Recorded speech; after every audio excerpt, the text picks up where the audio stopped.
Hello everyone, welcome to it's Minnu Chinnu channel.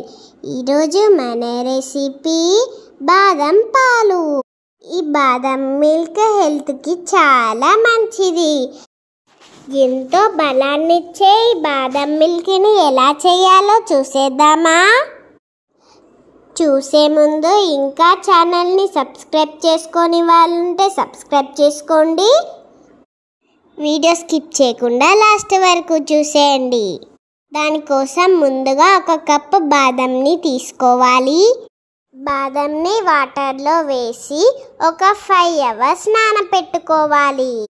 5 hours తర్వాత వీటి పొట్టుని తీసుకోవాలి. బాదం హెల్త్కి చాలా మంచిది.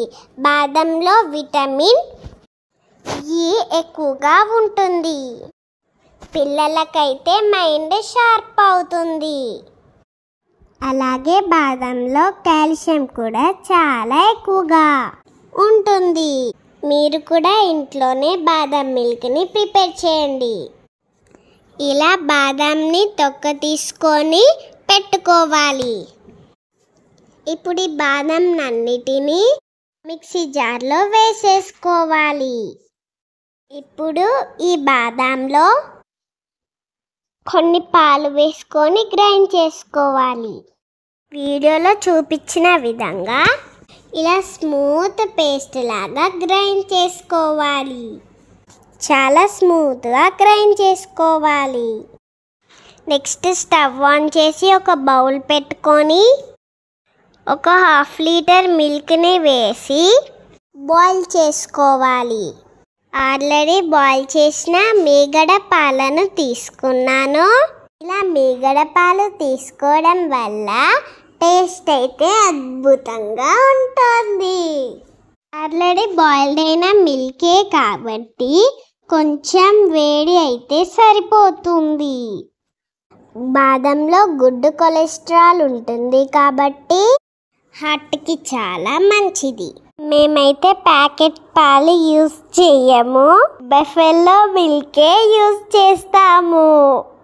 పాలు వేడైపోయాయి. ఇప్పుడు ఇందులో గ్రైండ్ చేసి పెట్టుకున్న బాదం పేస్ట్ని వేసుకోవాలి. ఇప్పుడు బాదం పేస్ట్ అంతా పాలలో కలిసేలాగా కలిపేసుకోవాలి. స్టవ్ని మీడియం ఫ్లేమ్లో పెట్టుకోవాలి. ఇప్పుడు ఒక 1/2 స్పూన్ పసుపును వేసుకోవాలి. పసుపు యాంటీబయాటిక్ కదా, హెల్త్కి కూడా చాలా మంచిది. అలాగే మన పాలు కూడా మంచి కలర్లోకి వస్తాయి. ఇలా ఒక 5 నిమిషాల పాటు కలుపుతూ పాలని మరిగించాలి. బాదం అయితే హెయిర్ అండ్ స్కిన్ని కూడా హెల్తీగా ఉంచుతుంది. ఇప్పుడు ఇందులోకి ఒక 3 స్పూన్స్ షుగర్ని వేసుకోవాలి.